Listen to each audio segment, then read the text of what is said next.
Hello, everyone, and welcome to the Out for Change Transformative Media Organizing Project's 5th online openly accessible Skillshare. This one is GSA's For Justice, Youth-Driven Media to Fight for Social Justice.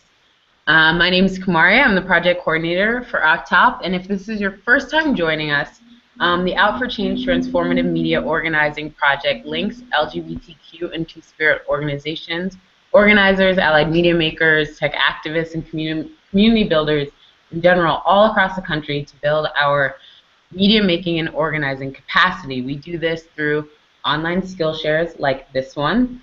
For those of you who have been here before, welcome back. Thanks for coming.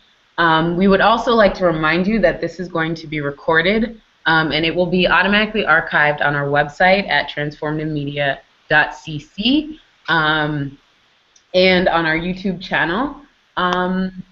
So yeah, and also this is a collaborative project. It's guided by 7 project partners represented in this hangout. So I'm going to just go around and introduce everybody. So Susanna, you want to unmute, say hi to everyone, where you're coming from, what your organization is. Hi everybody, I'm Susanna. I'm coming from Esperanza Peace and Justice Center in San Antonio, Texas. Thanks, Susanna. Mitchell, you want to say hi to everyone? Hi. Say where you're from? Yes. Hi, Mitchell Mora. I am a youth leader and campaign staff at Streetwise and Safe, and we're based in New York. Thanks, Mitchell. Luis? Hi, everyone. I'm Luis Ramirez. I'm here from California. I'm part of QUIP, which is the Queer Undocumented Immigrant Project. Awesome. Thanks, Luis. Carla, hi. You want to unmute and say hello to everyone where you're coming from? Hi, I'm Carla. Can you hear me? Okay. Hey, I'm Carla. I'm from Insight. I'm in LA, and we're a women and trans folk of color against violence organization. Thank you, Carla. Nice to see you. Hey, Jason, you want to unmute and say hi to everybody? Hi, this is Jason from Black and Pink in Boston. Thank you, Jason. Bex, you want to say hi? Hey, I'm Bex. I'm with the Center for Civic Media at MIT and OCTOP. Thanks, Becky. So without further ado, Jill, GSA team, GSA network, why don't you introduce yourselves and let's begin. Yeah, hey everyone, I'm Jill, and yeah, thank you, Maria. We're really excited to be doing this Skillshare. So before we dive in, we'd like to give some context about our organization. Gay Straight Alliance Network is a national youth leadership organization that empowers young people in Gay Straight Alliance clubs or GSA clubs to make their schools safer and make it so that their schools places where all lesbian, gay, bisexual, transgender, and queer youth can succeed. So we run the GSA Network of California, which connects over 900 GSA clubs in California, in middle schools and high schools here. And then we also support grassroots state-based organizing in all around the country through our national association. Our model is very much youth-driven, so we have young people serving on our board of directors, on our program councils, and leading our workshops and trainings. But the best way to get to know us is through the individual work we all do and how we got involved, particularly some of the staff who are going to be leading the work of Skillshare today are staff who got involved as youth participants, so they'll tell you a little bit more about their journey. But I am Jill Marcellus, and I am the communications manager here, which means that I support young people in telling their stories and in taking on different kinds of media activism. My name is Jeffrey Winder. I'm the Senior Manager for Racial and Economic Justice Programs at GSA Network. And that means that I work with students to develop programming to meet the needs of queer youth of color and trans youth of color in school. I'm Alan Ratliff. My pronouns are he, him, his, she, or she, her, hers. And I am the National Network Manager for the Gay Straight Alliance Network. So I work with the National Association, the National Association, through technical assistance, from nonprofit management to advocacy work, as well as organizing the national gathering of GSA Networks. And I'm Javi Pinedo. I'm the National Program Associate. And I help coordinate national campaigns within our national association, and I'm a part of curriculum development. And Alex, do you want to? Hey everybody, I'm Alex. I'm the Queer Youth Justice Organizer based in our Los Angeles office, and I work with students to sustain their GSAs and help them promote their local educational justice campaigns. And I got involved with GSA Network when I was in high school because I was already doing grassroots organizing and learning about like intersectionality and the relationship that it has with students of color, specifically my relationship with it and how it correlates with educational like reform and what we could do to move forward with like a queer framework. And GSA Network, when I was introduced to them through the GSA Club and the action camps and the Queer Youth Advocacy Day, Jeffrey and others really presented me with like a queer framework for the school to prison pipeline to help students of color combat school push out.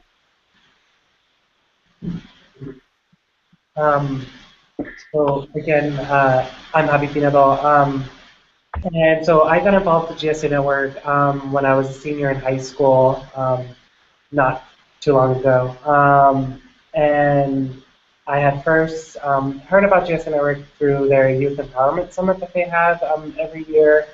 It's a huge conference that happens in San Francisco, and it was the first space that I had been to that was an entirely queer space and queer young space. And it was a really powerful experience. I really wanted to be more a part of that work. So I messaged GSA Network, asked how I can be further involved, and I joined their youth council that they have in 3 different regions of California, in Northern California, Central Valley, and Southern California. And I began my work as a youth trainer there. And I continued to further my work with GSA Network through the action camps and through the activist camps that we have out here, and through facilitating several trainings around Northern California, until eventually I started working on a national level when I was invited to be a part of the national gathering that we have happen every year, and where we discuss school push out and ending the school to prison pipeline. And so it kind of created my ability to be able to help help GSA Network's partnership with the Dignity in Schools campaign week of action that they had, where we had several GSAs across the nation participate in media action. Some are illustrated in the pictures up on the slideshow that we have going on, where we have some of the GSA pushing back against school push out. Yeah. Great. Yeah, so for the Skillshare, we're actually going to give folks a taste of our programs for training and empowering youth activists, all the way from learning about an issue through popular education activities to launching media organizing campaigns to address it and to thinking through what those campaigns can look like. So that's going to be the goal of our Skillshare, is really thinking through, giving you a framework, the framework that GSA Network operates in, and then also just sort of walking through the programs that we do with you. Shall we begin? All right, so we're going to be going through activity that we usually use out of the many activities that we have called the Game of Life, the Game of K-12 Life. And for this Skillshare, it's going to be a shortened version, but essentially this activity is how GSA Network engages young people in popular education style learning around the school to prison pipeline. This game in particular is designed to help participants think about the systems and policies that are in play throughout their K through 12 career. And after the game, we'll have a bit of a discussion about how we help young people take that information and turn it into campaigns for alternative discipline in their schools. So we're going to start playing the game. So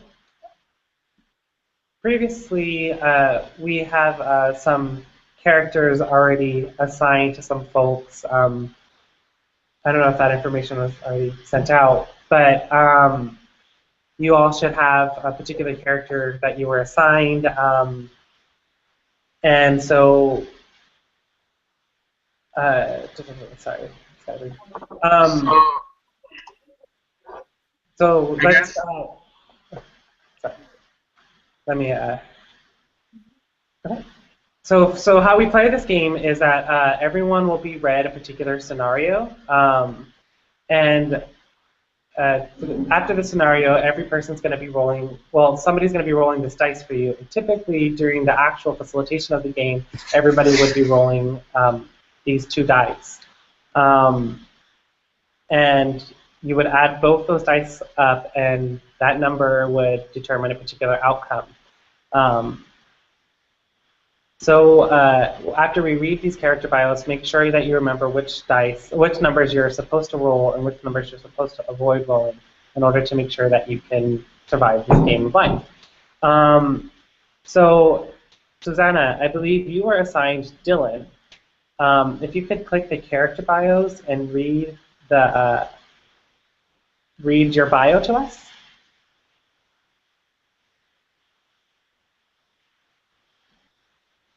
She said they responded to my Facebook. So Dylan lives with his mother, father, and 2 younger sisters in a 5-bedroom house. My father works, my mother stays at home, allowing me to go to school for field trips and parent meetings. My hobbies include basketball, skateboarding, and playing video games. I like school because they have all the newest technology. Everyone gets to use an iPad in class.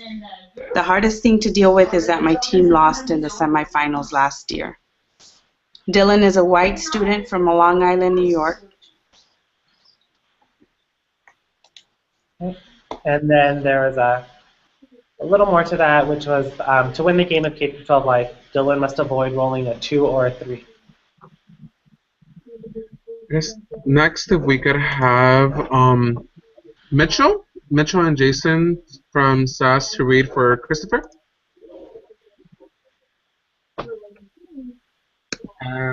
Yeah. So my character is Christopher, and I live with my grandparents who live in a better part of Chicago than where my mom lives. My mom cannot live with us because it would be not an easy work commute for her.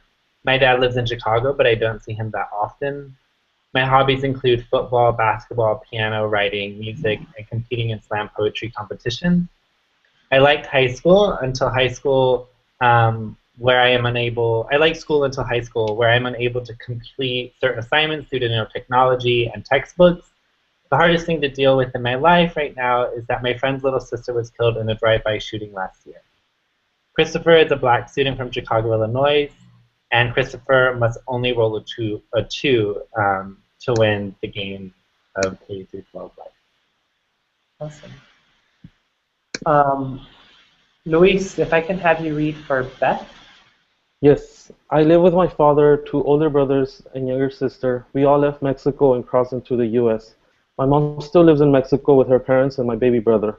My father and brothers work as day laborers. My hobbies include singing, dancing, fashion, and reading. I'm always scared to go to school, which is crowded, old, and full of gangs. I also don't always understand instructions in English. Hardest thing to deal with is not being with my entire family and that I will never see them again. Beth is an undocumented Latina student from Denver, Colorado.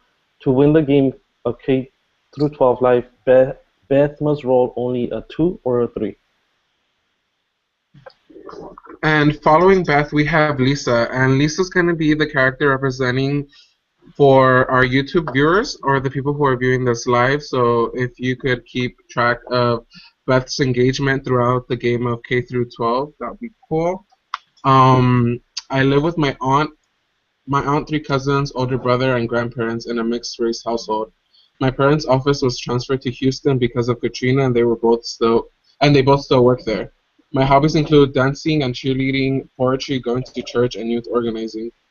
I'm a student at a new charter high school, and my school experience has improved since being involved in a youth organizing group. Hardest thing to deal with was Hurricane Katrina, where I lost a lot of friends and loved ones. Lisa is a biracial student from New Orleans, Louisiana. To win the game of K through 12 life, Lisa must roll only a 2, 3, or 4. Did you happen to join the call? If so, could you read the character bio for Sarah? M isn't with us, but I can read it. Okay, so hi, I'm Sarah. I live with my mother and grandmother. I have siblings, but they have their own families now. My father died when I was a baby. My hobbies include playing outside, riding my bike, and swimming. I don't like school because people call me names and bully me, and I get in trouble for pushing the students and yelling back at them. The hardest thing to deal with is disappointing my mother, especially when I'm not performing well in school. Sarah is a student with a learning disability from Miami, Florida. To win the game of K through 12 life, Sarah must roll only a 2, 3, or 4. Oh, M just joined us. So now, I guess if we could have Carla from Insight read the bio for Aiden.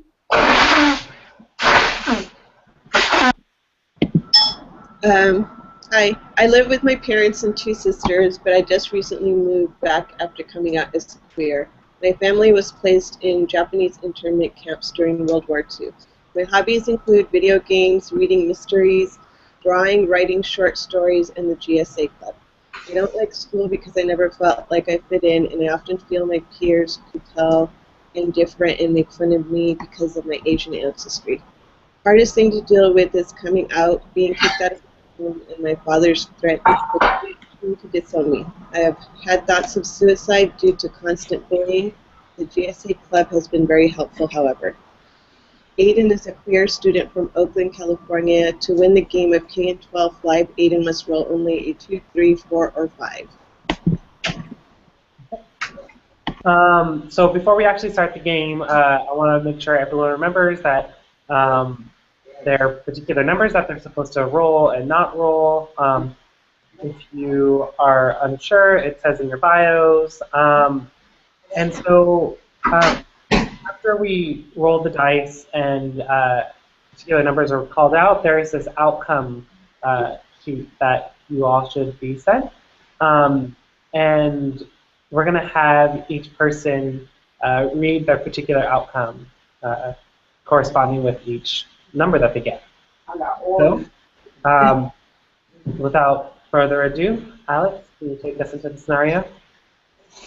So the scenario we're going to be doing today, or going through and experiencing, it's going to be challenge number 4. It's senior year, and it's called, quote-unquote, Billy the Bully. It's the middle of fall semester, your senior year. You're excited to meet up with your friends at the football game tonight. Though you're hoping to avoid Billy, a classmate who has been taunting you for the last few weeks. You're having a good time at the game, but unfortunately you run into Billy and his friends. Billy mumbles something about you, and you see them pointing and laughing at you. You're so mad, you're yelling at them. He yells back. Suddenly he gets right in your face. Everyone starts pushing and shoving. Before you know it, sorry, somebody was.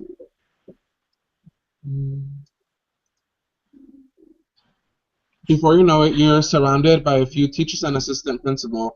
No one is hurt during the fight, but it looks like a lot of people are in trouble. So what happens now? Time for each team or the dice to be rolled for each participant.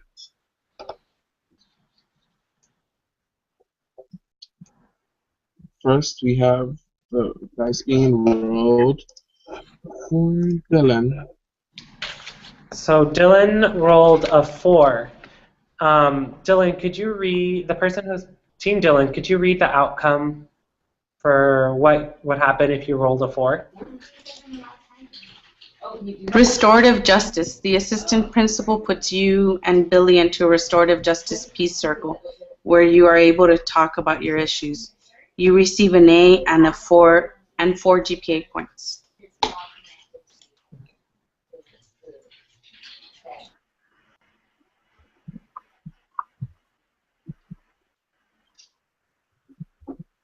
So, Team Christopher, you rolled a 10. Can you reach your outcome? What did we roll? A 10. A 10. Bummer. We're expelled. My principal does not accept excuses for fighting. She calls my grandparents and tells them I'm expelled from school, and I receive an F and a 0 GPA. Cool. Next, we have I rolled for Beth. Beth, you rolled it appears to be an 8. Mm-hmm. Can you read your outcome? Sure. Expelled. Your principal does not accept excuses for fighting. She calls your grandparents and tells them that you are expelled from school. You receive an F and a 0 GPA. Yeah. And this is for our YouTube participants, Lisa, and can you roll that for Lisa? 2. Lisa, you rolled a 7. For rolling a 7, you received restorative justice. Having won restorative justice in your code of conduct campaign, you receive the assistant principal pulls you and Billy into a restorative justice peace circle. You talk about your problems. You also hear from the people that you scared and hurt during the fight. You and Billy are given community service consequences. You receive an A and 4 GPA points, Lisa. Following, we have Sarah. Can you roll the die for Sarah? Sarah received a 3. Sarah, could you read the outcome for if you rolled a 3? Oh, I think that's M. Yeah, this is for M, but M joined us a little bit late, so I'm going to jump in and maybe, or M, are you ready to read the outcome, or do you want me to take this? Either way, I think it's the chart, right? Well, go ahead. You can take it. Okay, so Sarah got a 3. So let's be a team, M. So we're Sarah, and we got reflection time. So the principal gives us time to think about what happened and to come up with a plan for how to respond if we're upset again. So we received an A and 4 GPA points. Last but not least, we have Aiden. Aiden rolled a 6. Okay, so arrested. Even though you were just trying to defend yourself, the security guards handcuff you and take you away in their car. You have been arrested, and the game of K through 12 life is over for you.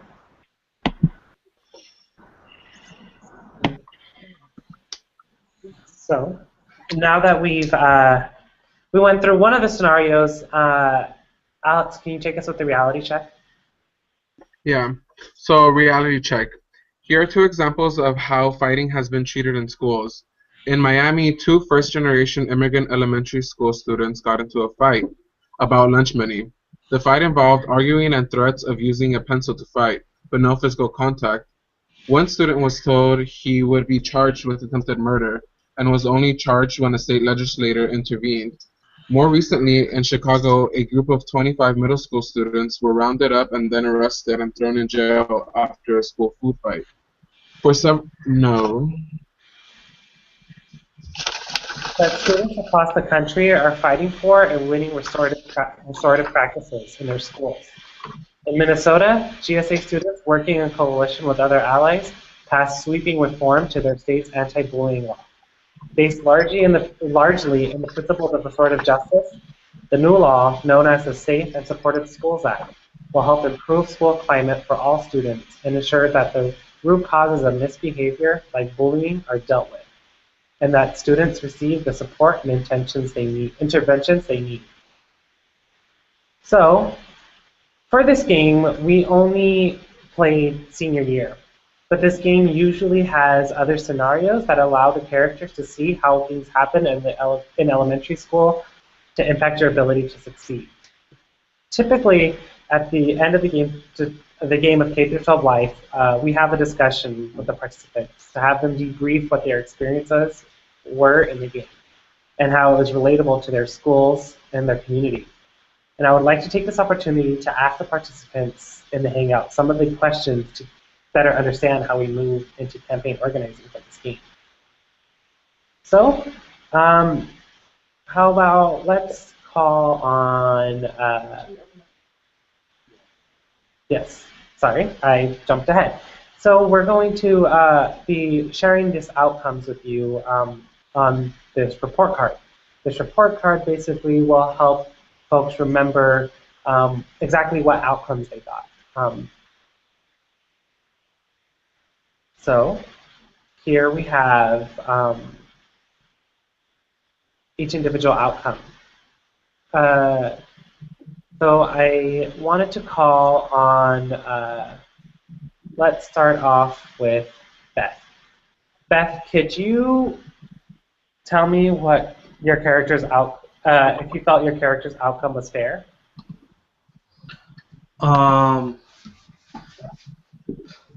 No. I thought it was not fair. Do these outcomes reflect the experiences of the members you work with? Within Quip, no. No. Okay. Okay. So let's ask.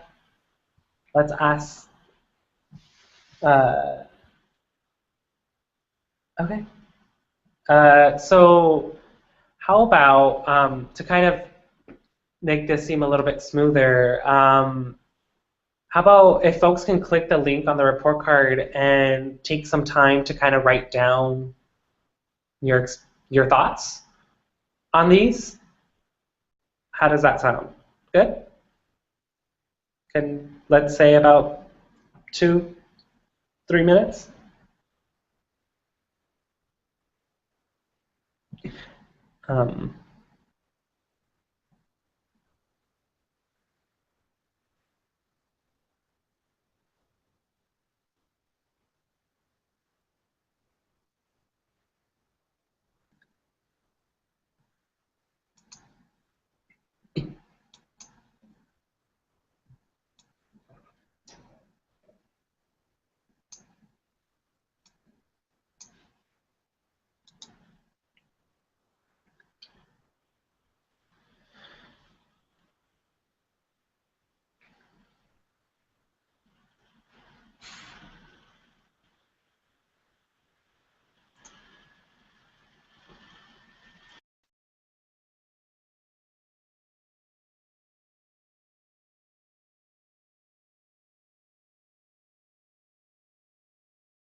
So it looks like there have been some folks who have started to write things in.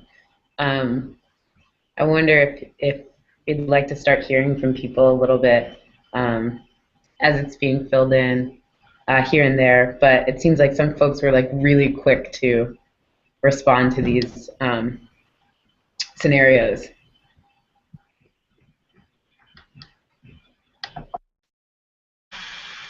Okay. So based off of what I can see on some of the responses, Aiden, you said that this doesn't reflect, that you didn't feel your outcome was fair, and that this does reflect this does reflect on the members that you work with and the experiences and their experiences. So would you mind talking about that? Yeah, sure. Can you hear me? Okay. Yeah, I mean, unfortunately, I do feel youth in my community, and even when I was a youth, we would experience this kind of thing, you know, like particularly I feel it was just kind of the profiling that we weren't given a chance, you know, and it was automatically like criminalization was the automatic response because there was no other way, you know, or even I would say depending, sometimes even the desire for an alternative or thinking that there can be a shift in culture, and just stereotyping. Definitely. Definitely. Team Christopher, would you mind chiming in about what you wrote? Either Mitchell or Jason.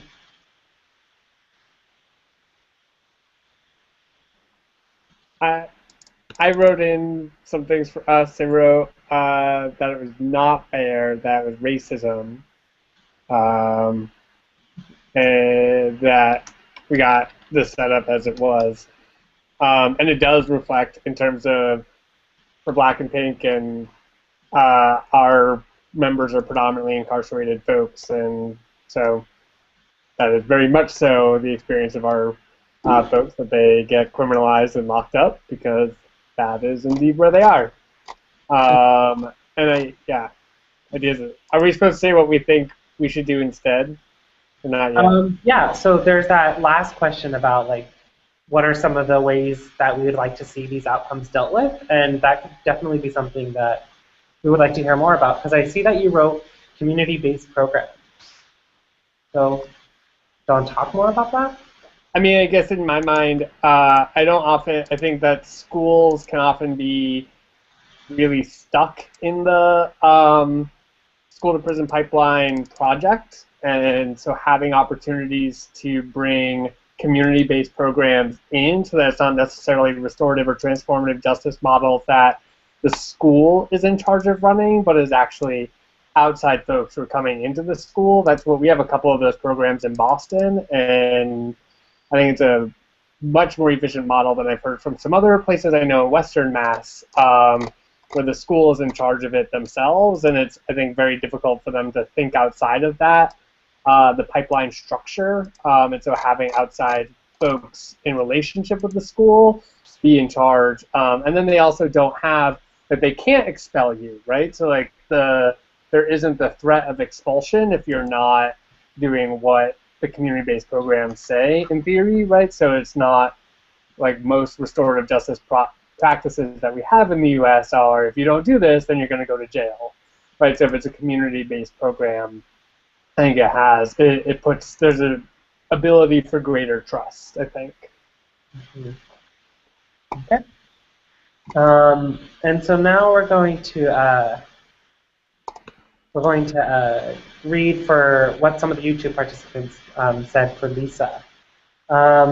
So on here it says, for the character outcome, whether it was fair, it said, I got to sit down and go through the altercation that's existing, but I do feel it's unfair on a larger scale. If this outcome reflects their experiences or the people in their community. They said, no, sadly, restorative justice is all too rare. I don't really know anyone who has been offered restorative justice as an option in my community. And lastly, for how they would like to see these outcomes dealt with, it says, in view that many students do not get to experience restorative justice, a way to have it implemented widely would be to have circle discussions, awareness campaign, and meeting with local school districts. So it could come to be the new norm.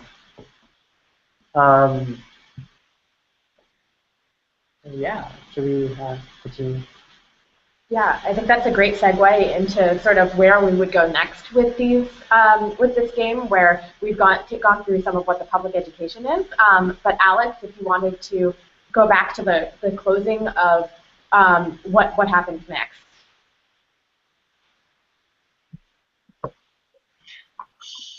So the closing would be that we use this game to highlight campaign issues students could work on in their schools. And I guess as one of Lisa was highlighted, different types of media that they could use to do so. For example, after participating in this game, we might encourage participants to run a campaign demanding their schools to adopt restorative justice practices using a new petition template we recently launched, hashtag GSAs for Justice, which you can see in the PowerPoint. The hashtag GSAs for Justice campaign provides a ready-made customizable petition for young people to immediately create action after completing the game K through 12 Life. When young people create a petition on this issue, they get a follow-up email with all sorts of resources on restorative justice and on running campaigns generally. They also get tools for sharing it through social media, including hashtags for the specific campaign, hashtag GSAs for Justice as shown, and for the petition platform generally, hashtag GSAs Unite. They and we can use this hashtag to track, connect, and support youth running campaigns all throughout California. Through this model, we can make sure that workshops like the game of K through 12 Life, no matter where they're done, can turn into actions, and those actions all connect into a national movement. Great. Yeah. So that's sort of just an example of how we go through. We use different forms of media to to educate young people, and then from there, we think about the different forms of campaigns and media activism that they can take on in order to take action around the issues that they've learned about. So we just showed you one campaign that we started as one that we wanted to offer to young people who go through the game of K through 12 Life and want to push for restorative practices. And obviously there would be more resources to go along with it. The media and online component is around the petition, so that they have the petition and they have a hashtag to connect to existing campaigns around that. So we've had a couple of young people start those petitions. We're hoping to get some more, but that I think is just a good example of how we go through the whole process. But then at the same time, of course, as some of the folks participating in the game today pointed out, there are lots of other methods as well that are also really important, not just passing a policy around restorative justice, but bringing in community-based organizations, having conversations and demonstrations with the schools. So we fold that into, once they start the petition and once they start working on that, we're able to connect with folks locally to make sure that they have those resources and those ideas for what campaign makes sense for them locally.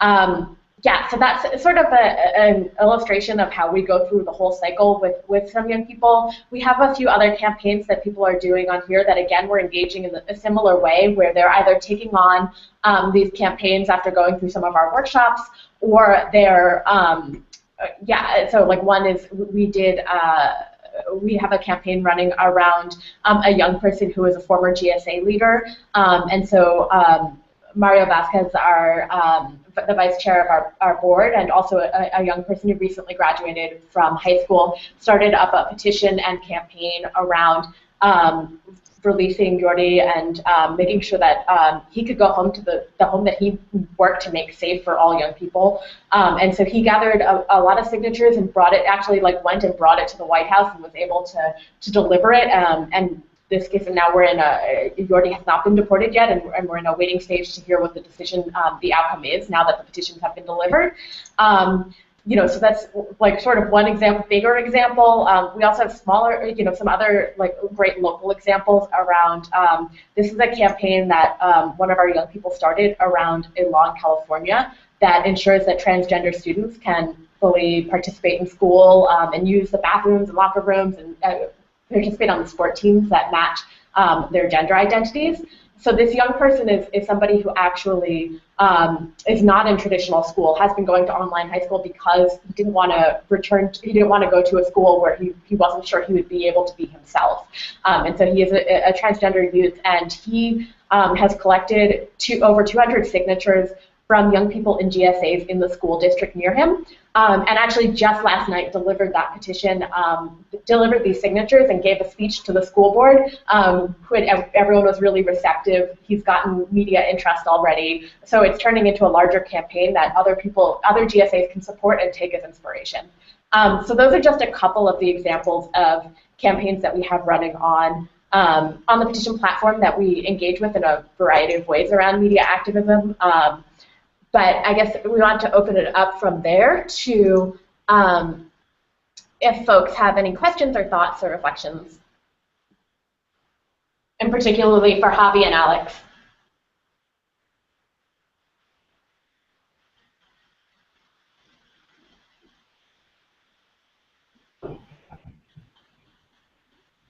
Is there anyone else? I saw that, Mitchell, you were nodding your head before when Jason was responding with his reaction to your character in the game. Is there anyone else who wants to speak more about their character role-playing and the experience of doing this in this format, and maybe more of those questions that GSA Network, these folks have posed to us about do our experiences or our members' experiences match the outcomes that we were given through this game?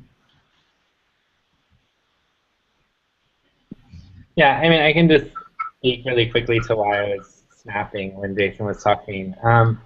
It's just that even when we're thinking about alternative programs or programming and all of these things, is we really have to keep in mind challenging this impulse to always have the body located in some place or some system or something that's monitored. And especially in the work that we do at SAS and talking about how folks, especially younger queer folks, are being pushed out of schools in really intense ways. A lot of times these alternatives, whether they're court mandated or just supposed to be helping folks with these harsh disciplinary measures or ways of being, are actually super harmful. So while having harm reduction and making spaces for folks to have alternatives, still keeping in mind that we want to challenge everything that's preventing self-determination for young folks.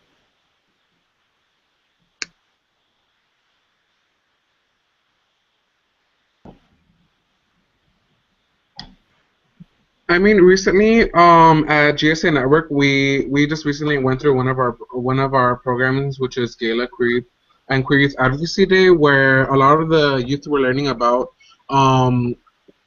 state legislation, and one of them was, it's great that you mentioned that, Mitchell, because it was about exactly that, about involuntary transfer and having our students still be able to participate with our programming or participate and learn about different ways that they're able to still exist and be queer and be, for this example, it was our student being trans, and they were legislating around involuntary transfer and wanting to have that choice of whether they want to go back and participate in traditional learning styles or continue learning online and that.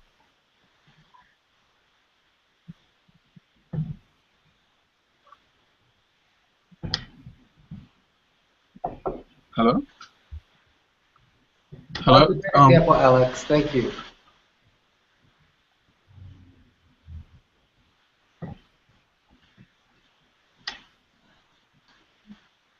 Yeah, this is Jeffrey. I would just add that I think for GSA Network, one of the main goals of the game is to really talk about all the various things, not just school discipline, but all of the different ways that schools are set up, that queer bodies and all sorts of bodies aren't necessarily, the systems aren't designed for them, right? And so whether it's the dress code scenario or the student being late because their parent, is getting them to school late and elementary school, which you just have no control over as a student, all of those things and the ways in which the school systems, use those or factor those into or how they impact the student's ability to succeed overall. So I think that there's various points of conversation that we want to start with students around this, which school discipline is definitely one component of it, but there's so many other pieces that go into a young person's experience at school, and particularly if you're a young queer person or a young queer person of color.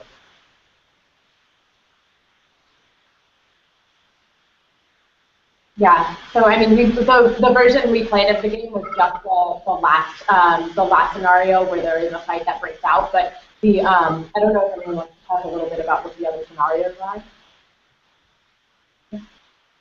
I mean, so some of the other scenarios were, like, the very first one is in elementary school when you're late to show up to school.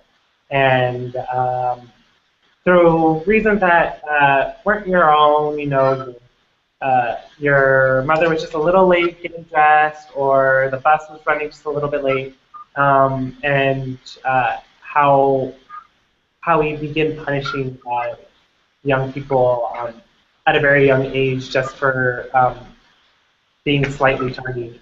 And then after that, we would move on to the next scenario, which I don't remember right off the top of my head, which I believe was a dress code violation, where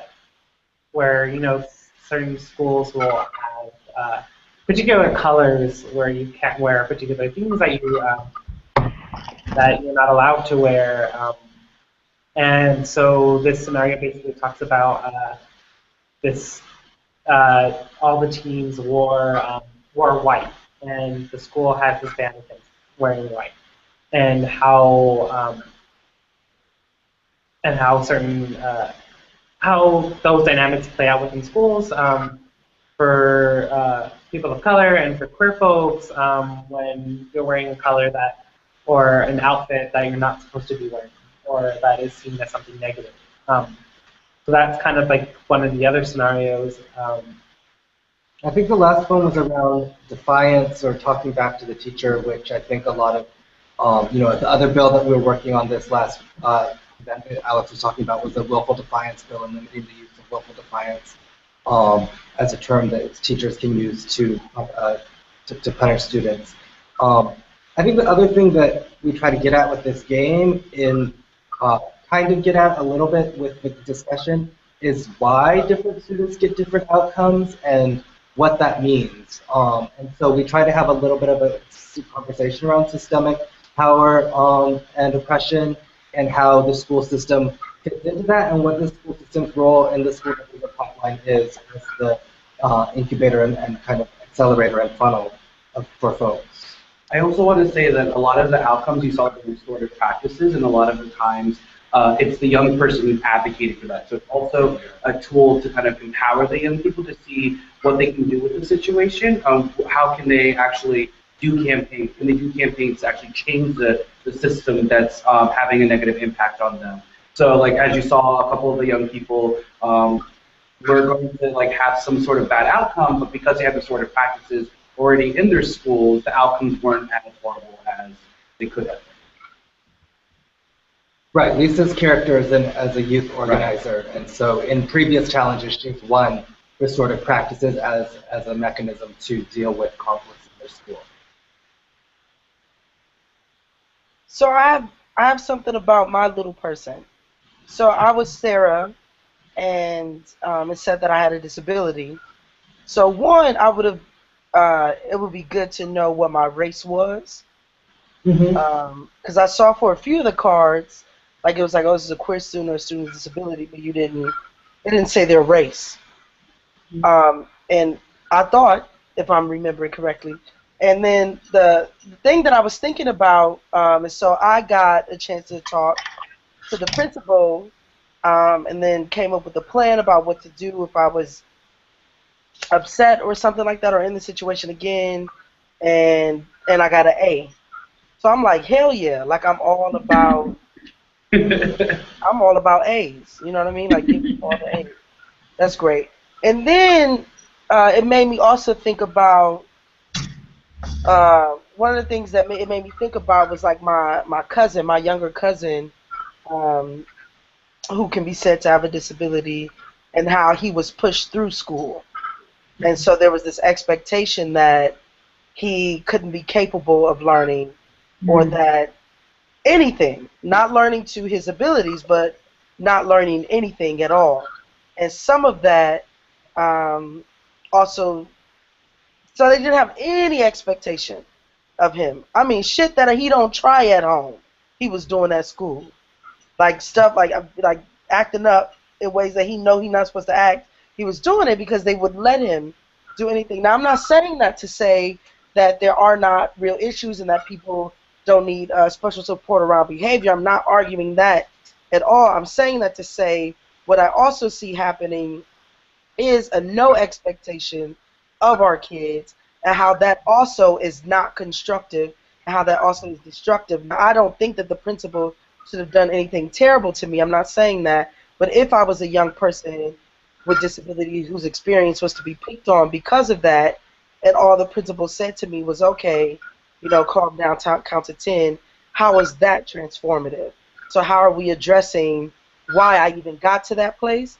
And moreover, where's the learning, additional learning for my capacity with whatever unique or different needs I may have to thrive, right? So I think about kids that I work with who English is not their first language, who get put into these special programs and all this different stuff, and how there's no expectation out of them either to learn or to do anything, and how because of that there's not like any sort of like real building of them. You know what I mean? Because of that. So. Yeah, 100%. And I think that we definitely, I think in the story that Sarah's a young woman of color with a disability, and we know that students of color with disabilities have just exponentially more chances to get pushed out or pushed through school. My former intern, her story was that like her school passed her to 10th grade without her ever doing any of the coursework for 9th grade, and when she wanted to repeat 9th grade, they said, no, you're in 10th grade. You're just going to have to make do. So I think that that's definitely a common thing that we're seeing in terms of just get them through, get them out the door at the other end, and then they're no longer a problem kind of attitudes. We have a question from someone joining us from YouTube. So Becky can read that out for us. Yay! Thanks for the Skillshare, also GSA Network. There's a question on YouTube which is about, is there a version of this game that's the online version? So I just wanted to flag that there's a link to the game instruction guide on the participant guide today, and you can find that through the page that you're watching right now. But GSA Network, do you want to talk about how you were adapting it today for online, and how you would recommend doing that ongoing? Yeah, so we're working on getting, we definitely are going to make it available on our website.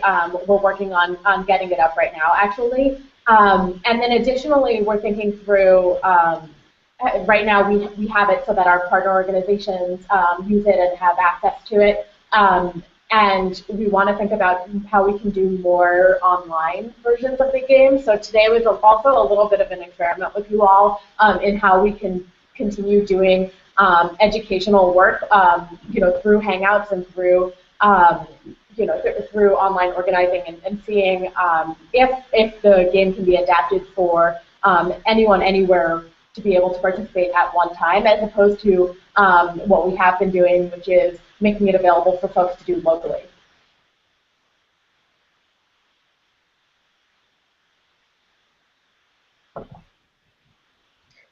Thank you. That's awesome. Everything. Thanks to the folks who participated online.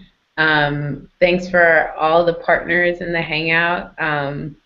Thank you this time and always. And GSA Network, wonderful to have you all here gathered to learn through this experimental online process with you. And we also want to share with the folks who joined us online that within this participation guide, there is an evaluation. So please share back with us your experience participating, and where we can improve, what we did awesomely, whatever. Any feedback is very, very, very appreciated. So thank you again, everyone, and you will see us again, not next month, but the month after. Next month, we will all be at AMC, the Allied Media Conference, so we hope to see y'all in Detroit if you're there. We will be doing a participatory data analysis with our report that we just received a bunch of survey feedback from all sorts of organizations doing really amazing, creative, impactful media organizing all across the country. So we hope that you can join us there. If not, please join us online. Hit us up on our website. It's transformativemedia.cc, and on Facebook at www.facebook.com/transformativemedia. And yeah, we hope to hear from you all soon. Please join us again. And everyone, I guess this is our chance to unmute and say goodbye and thank you. So, bye, thanks. Bye. Yeah, hope to see y'all again soon. So thanks. Over and out.